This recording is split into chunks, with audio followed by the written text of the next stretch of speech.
Se foi semana passada que eu indiquei alguns materiais para vocês?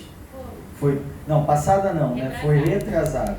Como é que foi a festividade? Foi boa? Foi. Foi o que? Foi aniversário da igreja? Foi 4 anos. Quantos anos? 3, né? 4.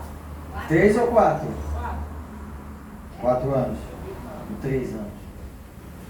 Agora eu fiquei na dúvida. Eu também, fiquei na dúvida. São 3 ou são 4 anos? Eu não sei, fiquei na dúvida agora. Sabe não, Mário? Não faço ideia. É para ficar na dúvida se são 83 ou 84, mas 3 ou 4? Eu ouvi falar 4 anos. Tá bom, não tem problema. Não tem problema.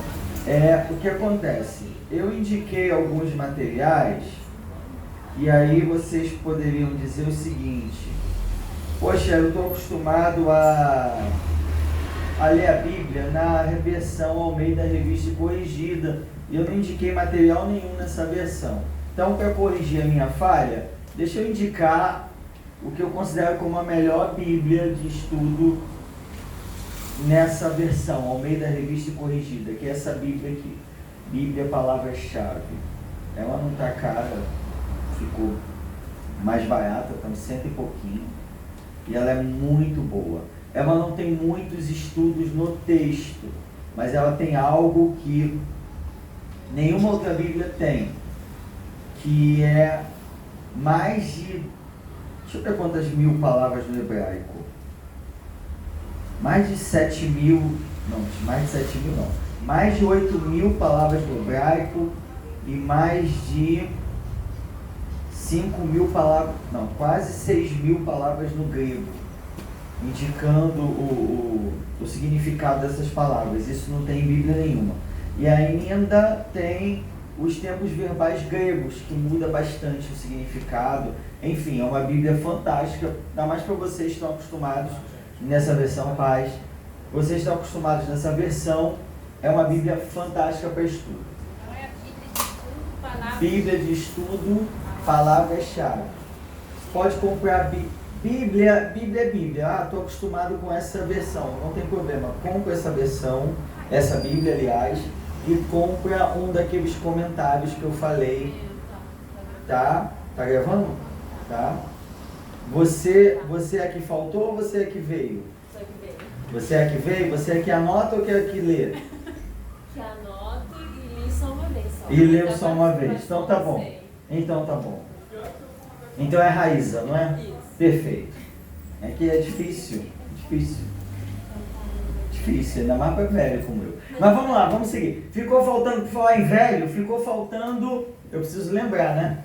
Ficou faltando 2 Timóteo, ficou faltando Tito e aquela revisão esperta. Em nome de Jesus. Olha, eu estive vendo a prova, tá tão difícil, mas tão difícil. Olha, tá tão, tem média? Qual é a média? Só pode errar 2. Só pode errar 2? 2 de 5? Deixa eu ver quantas são. É porque uma só já vale São 8, né? Ah, é 1,25, é 1,25, eu vi, são 8. Calma aí, deixa eu ver aqui. Tchan. Tá. Tchan. Cadê Jesus? É 1,25, são 8 mesmo. É isso.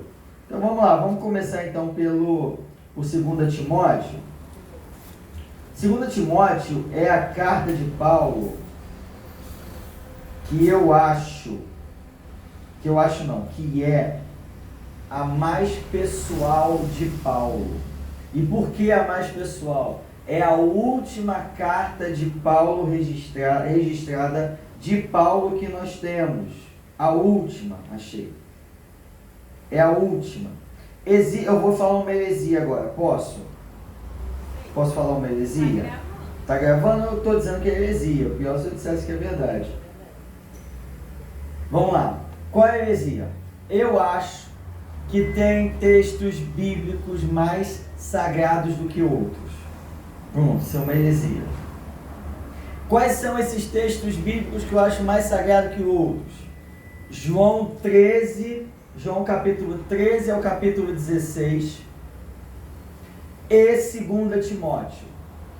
Por que eu estou dizendo isso? Se você soubesse que você ia morrer amanhã de manhã, amanhã às 9 da manhã você está morto, o que você faria de hoje para amanhã? Só a verdade. O que você... Oi? Ia expor tudo. Ia expor tudo? Jogar na ventiladora. Fiquei até preocupado agora. Ia expor tudo. Enfim, se eu morresse de hoje para amanhã, amanhã às 9 da manhã eu estava morto, eu ia falar algumas coisas importantes com a minha esposa, com a minha filha, ia escrever algumas coisas para o meu filho que está lá na barriguinha dela, ia falar algumas coisas que eu julgo importantes. Ele não tinha mais preocupação, né? Oi? Ele não tinha mais preocupação com represália de ninguém. Falando de Jesus, citando isso, o que eu falaria eu não sei, mas o que Jesus falou com os seus discípulos está registrado lá em João, do 13 ao 16, do capítulo 13 ao capítulo 16. Então, por isso que eu acho que é bem legal a gente dar sempre uma estudada nisso. Porque se Jesus considerou importante, tem que ser importante para a gente também. E por que eu considero, ele bota aqui, e por que eu considero 2 Timóteo um texto muito legal? Porque é a última carta de Paulo que a gente tem acesso. Paulo está no corredor da morte. Ele não está mais preso numa prisão domiciliar em Roma. Ele sabe que vai morrer. Ele sabe que falta pouco para morrer. Então ele tem pouco tempo. E sempre quando a gente tem pouco tempo, a gente faz coisas importantes. E ele, tendo pouco tempo, ele escreve essa carta ao seu discípulo mais amado, ao seu discípulo mais fiel, Timóteo. E vamos lá, por favor, 2 Timóteo. Paulo está pertinho de morrer. 2 Timóteo. A gente estudou 1 Timóteo na última aula, falamos um pouquinho de Timóteo, falamos do que Timóteo era, do seu temperamento, de como ele era tímido e das exortações de Paulo para que ele pudesse exercer o seu chamado, o seu ministério. Mas Paulo ele invoca algumas coisas aqui muito, muito importantes. Alguns textos mais conhecidos de Paulo estão aqui nessa carta. E ele vai falando sobre a relação de discipulado com Timóteo. Já lemos capítulo 1, acompanhe comigo por favor, capítulo 1, versículo 6, quando ele diz: por esta razão, hoje te admoesto que reavives o dom de Deus que é em ti, pela imposição das minhas mãos, porque Deus não nos tem dado o espírito de covardia, mas de poder, de amor e de moderação. Paulo, no começo do capítulo, ele invoca o nome de Lóide e o nome de Eunice, a avó e mãe de Timóteo, mostrando que conhecia a família de Timóteo. A relação discipulador está registrada no capítulo 3, versículo 10. Quem pode ler, por favor? Capítulo 3, versículo 10. Tu, porém, tens seguido a minha doutrina, modo de viver, intenção, fé, longanimidade, amor, paciência. Tu tens seguido... A minha doutrina. Na minha versão tá... Na minha versão não, na versão que eu uso está tu tens seguido de perto o meu ensino, o meu procedimento, a minha doutrina, enfim, a minha fé. Não há discipulado que seja realizado de longe. E Timóteo mais, ele, no versículo 11, alguém pode ler, por favor? No capítulo 3? Isso. Perseguições e aflições, tais quais me aconteceram em Antioquia, em Icônio e em Listra. Quantas perseguições sofri, e o Senhor de todos me livrou. Isso. Paulo está invocando Atos capítulo 13 e capítulo 14. Depois você dá uma olhadinha. Mas ele está falando e contrastando, ele contrasta Timóteo com aquilo que ele ia enfrentar. Lembra que Paulo deixou Timóteo em Éfeso para pastorear a igreja fundada por ele, Paulo, na cidade de Éfeso. E havia falsos mestres na igreja de Éfeso, como em todas as igrejas havia falsos mestres. Mas ele coloca e diz o seguinte, capítulo 2, versículo 1 e 2, por favor. O compromisso que Paulo invoca a Timóteo é o compromisso que ele fala conosco nessa noite. Vamos lá, 2, 1 e 2. Tu, Fortifica-te na graça que está em Cristo Jesus. E o que de minha parte ouviste através de muitas testemunhas. Isso mesmo transmite os homens fiéis e também idôneos para instruir a outros. Fortifica-te na graça. A graça que fortifica, a graça que fortalece. A gente vai falar de Timóteo, de Tito daqui a pouco, mas venha por favor comigo em Tito, capítulo 2, versículos 11 e 12. Tito 2, 11 e 12. Porquanto a graça de Deus se manifestou salvadora a todos os homens, educando-nos para que, renegadas a impiedade e as paixões mundanas, vivamos no presente século, sensata, justa e piedosamente. Isso, que a graça, o que Paulo está falando, e a graça não é só salvadora, a graça é santificadora.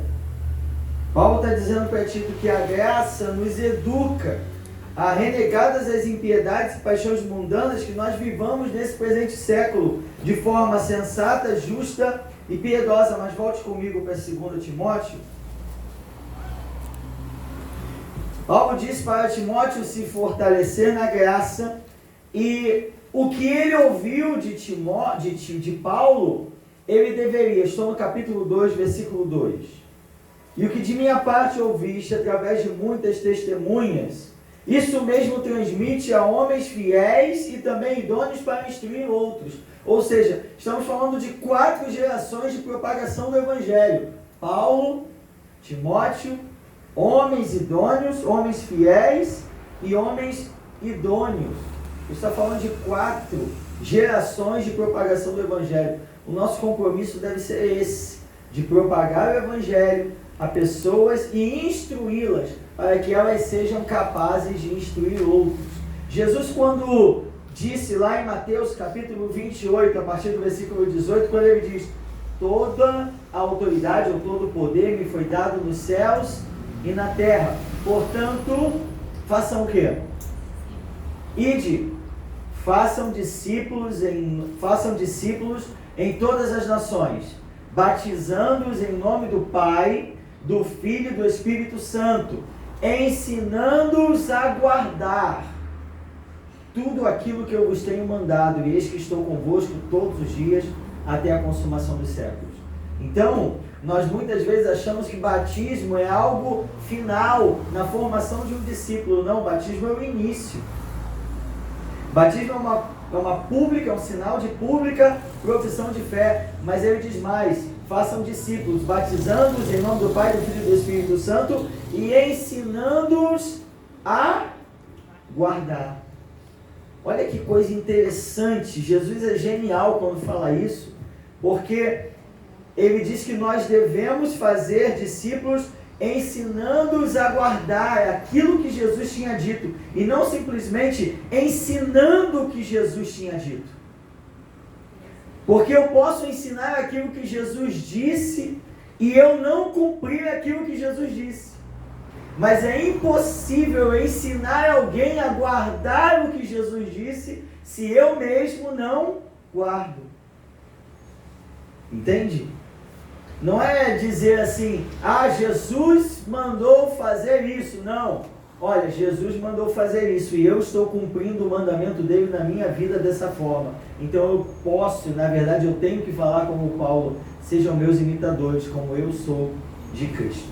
Mas volta comigo para 2 Timóteo, capítulo 2. Ele faz várias recomendações para Timóteo. Todas as recomendações nós precisamos estar atentos. Por exemplo, no versículo 15 do mesmo capítulo 2, por favor. 2,15. Procura apresentar-te a Deus aprovado, como obreiro que não tem de se envergonhar, e maneja bem a palavra da verdade. Isso. Essa recomendação de Paulo serve para nós hoje. Apresenta-te como obreiro aprovado e que maneja bem a palavra da verdade. O que é manejar? No grego, cadê? Tá aqui, na minha frente. No grego, é dividir, Cadê? Dividir corretamente. O que significa manejar bem a palavra da verdade? Paulo compara a palavra na sua carta à igreja de Éfeso como... não é Paulo que fala, é Hebreus 4:12. Porque a palavra de Deus é viva e eficaz, mais cortante que qualquer espada de 2 gumes. Sim, na carta a Efésios também ele diz que a espada do Espírito é a palavra de Deus. Sim, ele fala isso. Mas o que significa manejar bem a palavra da verdade? O que significa isso? Conhecer a palavra. Conhecer a palavra. Só que conhecer a palavra não significa tê-la aqui. Eu posso citar um versículo, posso citar vários versículos. Podemos falar de várias passagens bíblicas, mas se eu não vivo aquilo que eu falo, eu não conheço aquela palavra. Porque o evangelho não é vivido na mente, o evangelho é vivido quando ele se internaliza, quando faz parte do meu ser. Tudo bem? Versículo 16. Evita igualmente os falatórios inúteis e profanos. Aqui Paulo está falando de falatórios inúteis e profanos, aqueles vãos, aquela conversa frívola, aquela conversa que nos tira do foco, que nos tira da centralidade do evangelho. Mas eu vou parafrasear um pouquinho Paulo aqui, me permitam fazer isso, mas muitas vezes nós discutimos ou queremos saber tanta coisa que não leva literalmente a nada. Por exemplo, hoje, essa semana foi difícil, teve obra lá em casa, e o pedreiro cristão, e aí eu falando com ele, enfim, não sou muito de falar, mas aí eu falei com ele, olha, daqui a pouco eu tenho que ir lá em Caxias dar aula. Lá em Caxias dar aula, poxa, longe fazer o quê? Longe. Mas aí, vai ter aula? Não, vou dar aula de química não. Vou dar aula lá numa igreja de Epístolas Paulinas. Epístolas Paulinas, que legal. Por falar em Epístolas Paulinas, não quero te provar não, mas o que você acha que era o espinho da carne de Paulo?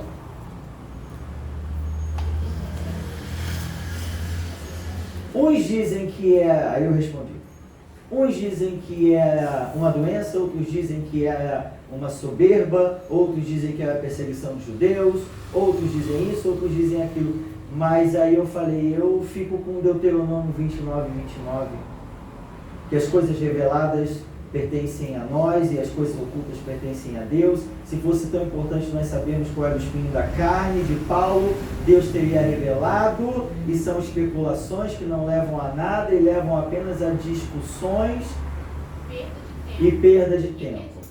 Exato. Não ensina nada e aí, enfim. Eu particularmente, assim, eu já deduzia... Você hoje pode falar porque eu te vi na RJTV. Eu te vi, eu estava lá no consultório. Eu te vi. Não fala assim, eu conheço aquele cara, Falei com a minha esposa, meu aluno! Mas fala. Não, só isso, eu tenho, mas não vou falar com ele não, mas eu acho que era falta ele não era casado, entendeu? Eu já ouvi que por ser a Roma, o homossexualismo poderia ter atingido Paulo como Saulo e ele tinha ainda isso nele, dentro dele. Foi isso que eu ouvi. Eu nunca ouvi, não. Não, isso. Foi, viajou. É mesmo? Eu agora não sei Levantaram casar. essa questão na sala. Na sala? Na sala. Qual sala? De estudo. De estudo? Quem falou isso? Não fala. Um rapaz, mas não foi o professor, foi um rapaz. Foi um rapaz? Foi um aluno. Geralmente quem quer ter aluno que desculpa levantou pra essa homossexualidade fala isso. Eu nunca ouvi falar disso. Eu já ouvi, mas Já geralmente são meninos que têm tendências homossexuais sim, e aí sim. se meio que se defendem. A Bíblia é a mãe das heresias, né? Texto fora de contexto, vira pretexto. Mas aí, meus amados, não percamos tempo com aquilo que não edifica. Eu acho, tempo. assim, já que é pra falar de heresia, Tá. eu acho que o espinho na carne dele era a soberba, a arrogância. Uhum. Eu acho. Sim. Mas é exatamente disso. Aquilo que fica no eu acho, eu penso, Dá não deve liberalidade ser pra objeto de contenda. Não deve ser objeto de discussão, porque fica apenas na especulação. Na verdade, a gente tem que ter Ele maturidade. tinha um e a gente, cada um nós temos nossa inclinação. É isso Cada um aí. tem a sua própria inclinação. Isso aí. Não precisa, nem pode ser diferente da minha, mas eu tenho a minha, entendeu? Naquilo que é opinião, nós podemos respeitar uns aos outros, podemos conviver com a opinião alheia e entender que mesmo a pessoa sendo homem de Deus ou mulher de Deus pode ter uma opinião diferente da nossa, no que é opinião e não no que é central do Evangelho. O que é central do Evangelho é uma outra história, tá? Mas vamos lá, vamos tentar fugir disso. Jesus, aí tem várias, né? Adão tinha um bico, Jesus bebeu água quando jejuou, enfim. Mas vamos lá, tem... Oi? Essa da Lilith é demais aí. Essa Lilith surgiu com força aí nesses últimos tempos. Mas o que é importante, venha comigo, por favor, capítulo 3, versículo de número 1, por favor. Quem pode ler? Sabe, porém, isto. Uhum. Nos últimos dias sobrevirão tempos difíceis. Continue, por favor. Pois os homens serão egoístas, avarentos, jactanciosos. Desculpa te interromper. Os homens Seriam egoístas. serão, não é isso? Serão. Serão é futuro do presente do verbo ser. Pois os homens Ser. Ser tem a ver com o quê? Com a essência, com a persona. Os homens serão. Continue, por favor. Pois os homens serão egoístas, avarentos, jactanciosos, arrogantes, blasfemadores, desobedientes aos pais, ingratos, irreverentes, desafeiçoados, implacáveis, caluniadores, sem domínio de si, cruéis, inimigo do bem, traidores, atrevidos, enfatuados, mais amigo dos prazeres que amigo dos homens, de Deus. 5. Tendo forma de piedade, negando-lhe, entretanto, o poder. Foge também destes. Então, os homens serão, nos últimos dias que nós estamos vivendo, os homens serão, a sua persona, seu ser, a sua essência é essa. Mas o versículo 5 diz que eles tendo o quê? Piedade, Forma de piedade. Por fora é uma coisa, mas por dentro é outra. E aí a gente precisa ter muito cuidado com isso. Porque o que Paulo está falando para Timóteo, ele fala para nós também hoje. Cuidado. Porque a gente olha, lembra que a gente estava falando de 1 Timóteo, dos pré-requisitos para um líder? Estávamos falando na última aula dos pré-requisitos para um líder, que esse líder, Paulo enumera vários pré-requisitos e a grande maioria deles tinha a ver com o quê? Com o caráter. Com o que ele é, com a essência, e não com o seu carisma. Tudo bem? Capítulo 3, versículo 16 e 17, ele fala da centralidade da palavra. Alguém pode ler, por favor? Capítulo 3, 16 e 17. Toda a escritura é inspirada por Deus e útil para o ensino, para a repreensão, para a correção, para a educação na justiça, a fim de que o homem de Deus seja perfeito e perfeitamente habilitado para toda boa obra. Isso. Toda a escritura é inspirada por Deus e apta, útil para o ensino, a fim de que o homem de Deus seja perfeito. Perfeito você bota aí no grego, artios. O que significa arte? Deixa eu trocar aqui a caneta, que não está muito legal.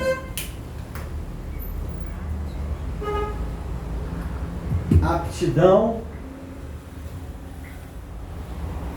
especial para determinada tarefa.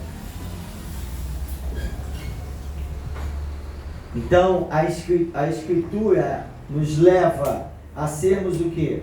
Perfeitos, Não perfeito no sentido de ser impecável, mas nos torna aptos para realizarmos uma tarefa. Por exemplo, vamos lá, já lembrei do seu nome, falta lembrar da sua profissão. Dentista. Você estudou 5 anos? 4 anos e meio. 4 anos e meio. São 5 ou são 4 e meio? 4, mas eu quebrei. Ah, quebrou. Tá, depois você confessa seus pecados. Tudo bem. Prodígio. Ela estudou lá 4 anos e meio. Quantos livros você leu? Não contei. Não contou? Deveria. Quantas palestras, aulas e quantas coisas quantas horas de prática você fez? Também não sabe nada. Mas eu não fico olhando assim até Deveria. horas. Deveria, não tem problema. Tá. Tudo isso Muitas horas. a preparou para quê? Para exercer a profissão. Todos nós temos um chamado. Todos nós. Em Deus temos um chamado. Temos uma vocação. E Deus, através das horas de prática, através da leitura da palavra, através da comunhão com Ele, nos torna ou vai nos tornando aptos para realizarmos determinada tarefa, para realizarmos aquilo que Deus chamou. Pois não? Tira uma dúvida. Já que isso está falando dessa questão de aptidão, então isso cai por terra de pessoas acharem que só alguns têm dom de palavra, de discernimento, porque se você for pensar que é um exercício, Deus pode te instruir a isso, não necessariamente ser obrigatório. Uma pessoa pode ser tímida, mas pode desenvolver essa habilidade e não ser considerado dom. Entendeu? Pode. Pode acontecer. Pode sim. Assim, o que acontece? Eu não acredito em pessoas, como é que eu vou dizer? Em pessoas chamadas, em crentes de primeira e de segunda categoria. Ai, Deus me chamou para a palavra, né? Porque a gente faz hierarquia de ministérios. Isso não existe. Tá bom? Vamos. A gente faz, mas não existe. Porque a gente acha que ministério, eu já falei com vocês, ministério as pessoas acham que tem a ver com templo, microfone e púlpito. Não é isso. Tem nada a ver com isso. Mas vamos lá. Eu não acredito, Deus o chamou, o capacitou, o predestinou para a palavra. Não, mas aí Deus me chamou para a oração. Que seja. Mas, por exemplo, se Deus o chamou para a palavra, e aí a gente está quebrando, quero quebrar essa questão da hierarquia ministerial, foi chamado para a palavra. Muito bem. Chamado. Mas esta pessoa tem que se preparar para que ela possa exercer na plenitude o seu chamado. Ela tem que se capacitar. E que capacitação é essa? Não é uma capacitação que leva a uma soberba. Exemplo. Quem pregou domingo? Pastor? Foi uma visitante. Foi uma visitante. A visitante pregou domingo. Foi uma benção a visitante pregando? Amém. Foi benção. Aí você chega para a visitante que pregou e foi uma benção. Aí ela vai dizer assim, ou pelo menos vai pensar, também orei, jejuei, li, estudei, papapá, tudo isso é religião. O que Deus faz é pela graça. É pela graça. Mas aí, então é pela graça. Então, pela graça, Senhor, qual é a palavra que o Senhor quer trazer à sua igreja amanhã? Lamentações, o fogo pegou aqui. Lamentações 1:12. Não vos comove isto a todos vós que passais pelo caminho? Enfim, o que acontece? Eu não acredito, aí é o Edson, tá? Se eu falar besteira, o pastor corrige no domingo. Eu não acredito, Deus me usou para isso. Porque eu usei, acabou a tinta, joguei fora. Eu acredito que o que a pessoa faz na multidão é construído no a sós com Deus. aquilo que a pessoa manifesta em público tem que ser construído no a sós. E aí não é a questão de usar, é a questão de uma expressão de um relacionamento. E aí essa expressão de relacionamento faz com que outras pessoas sejam abençoadas, que é o objetivo final. Fiz entender? Mas isso aí é só na obra dele? Ou pode ser na hora também que a gente vê trabalhando, fazendo obra? O artista falando aí. Olha o artista. Não, mas como vou ter um negócio aí segunda-feira, vai ser um estreito. Entendi. Tudo aquilo que Deus te dá, sejam dons espirituais, sejam talentos naturais, é Ele que dá.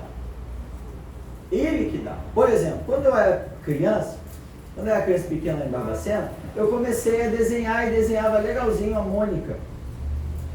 Só que o que eu fiz? Pai, não desenho mais. Nunca mais desenhei. Se eu tivesse desenvolvido, indo para o maior desenho, desenhado todo dia, talvez eu desenhasse bem hoje. Mas não desenho. Vou desenhar assim, ó. Porque eu não desenvolvi. Então, talento, dom, chamado, é questão sempre de desenvolver. De desenvolver. Tá? É a comunhão sendo sempre constante com Deus. Ah, sim, claro. Não vai depois jogou fora, não. Claro, É a claro. constante. Claro. A vida com Deus tem toda. Obrigado. A vida com Deus é uma vida com Deus. A vida cristã não é uma corrida de 100 metros. A vida cristã é uma maratona. É uma maratona. Não adianta correr muito e se cansar. Vamos voltar para 2 Timóteo? Vamos voltar? Porque quantas pessoas vocês também conhecem que tem um dom, tem um chamado incrível, só que a pessoa é sem vergonha? Já viu isso? Sem vergonha? Principalmente, é incrível isso. Parece que quanto mais Deus dá dons, Deus dá capacitação, mais sem vergonha a pessoa. O que eu falei? Falei demais sem vergonha? Não pode não? Ah, desculpa. Desculpa, não posso falar. Sem vergonha. Não, pode Porque falar. o que acontece? Pessoa, às vezes a pessoa tá no mundo, tá desviado, não quer nada com Deus, mas quando abre a boca, você fala assim, meu Deus do céu, se a pessoa tá desse jeito, e abre a boca desse jeito, imagina se ela estivesse com Jeová.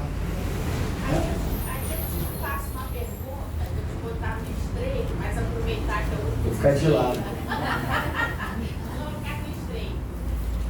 Aí é que eu falo, eu não sei se eu estou correta, mas quando Deus ele nos dá o dom, ele é nosso.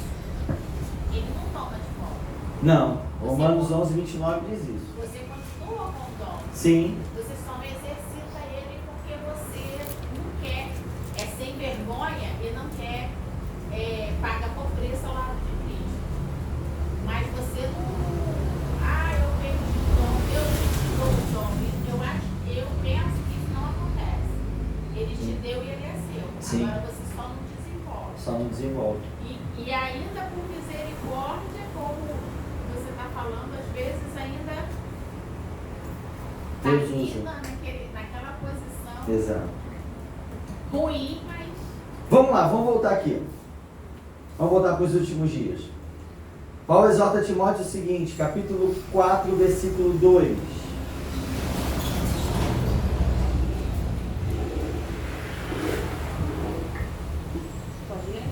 Só as 3 primeiras palavras. Que pregues a palavra. Não tem o que aqui, mas tudo bem. Vamos lá, prega a palavra. Paulo está dizendo para Timóteo pregar o quê? A palavra. Pregar a palavra. Posso falar uma coisa? Hoje a gente tem muito YouTube, né? YouTube. Presta atenção. Ouça pregadores que preguem a palavra. Pode pregar a palavra. Tem gente que prega sobre a palavra. E tem gente que prega sem palavra. Você já viu o pregador que fala 1 hora e não fala um versículo bíblico? E não fala nada de Bíblia? Então, por favor, priorizem gente que prega a palavra. Que pregues a palavra Por favor. Instes a tempo e fora de tempo, reguardas, repreendas, exorte com toda a longanimidade e doutrina. 3. Porque virá tempo em que sofrerão a sã doutrina, mas, tendo comichão nos ouvidos, amontoarão para si doutores conforme as suas próprias concupiscências. Continua. E desviarão os ouvidos da verdade, voltando às fábulas. Preste atenção. Um dos sinais dos últimos dias é exatamente esse. Não vão suportar a sã doutrina. Mas vão fazer o quê? Vão se cercar de mestres. Para pregar o quê? O que está escrito? Para pregar o quê? Aquilo que o povo quer ouvir. Aquilo que o povo precisa, não aquilo que o povo precisa ouvir, mas aquilo que o povo quer ouvir. Né? Eu fico imaginando a igreja de Paulo. A igreja de Paulo devia ser vazia. A igreja de Tiago vazia. Mas você se lembra de João capítulo 6? Lá quando Jesus dá aquele discurso, fala que eu sou o pão da vida, ele fala de pão, ele fala aquele que não comer da minha carne, não beber do meu sangue, não tem parte comigo, ele vai lá e o povo diz assim, duro é esse discurso. Quem pode ouvir? Quem pode suportar? E a Bíblia diz lá no versículo 60 de João 6, que a partir daquele momento muitos discípulos se afastaram de Jesus. Discípulos, não multidão. E eu fico imaginando os discípulos indo, esses discípulos indo, e Jesus falando assim, não, peraí, volta. Tá precisando de milagre? Vem cá. Tá precisando de pão? Vem cá. Eu mudo o discurso, eu adapto o discurso. Jesus não faz isso. Jesus olha para os 12 e, parafraseando, vocês estão a fim de ir embora também não? Estão a fim não? Reparem em todos os evangelhos, sempre quando tem uma grande multidão seguindo Jesus, aí vem bordoada. Porque Jesus não se preocupa ou não se importa com números. Ele se importa com discípulos, não com multidão. Tudo bem? Então, nos últimos tempos, as pessoas vão ouvir mestres, vão cercar-se de mestres que vão falar aquilo que o povo quer ouvir. Pecado, inferno, arrependimento, assunto proibido. Qual é o assunto da moda? Vitória, prosperidade, benção. É isso aí, chave da vitória. As 7 campanhas da vitória, não sei da onde, mas ninguém faz as 7 semanas do morrer pro eu. As 7 semanas da santificação da língua. Ninguém faz isso. Coisa do passado? Que coisa do passado? Ser crente está na moda. Está na moda. É cool ser crente. É por isso que a gente vê um monte de igreja preta. Nessa aqui não, tá bom? Você já viu um monte de igreja preta? Sim. Um monte de igreja preta. Tá mandando lá pra Minas, o povo de Minas deve conhecer a igreja preta. Tem um monte. É show. É show. É show. É literalmente show. É para fazer você se sentir bem. Cheguei bem, estou bem.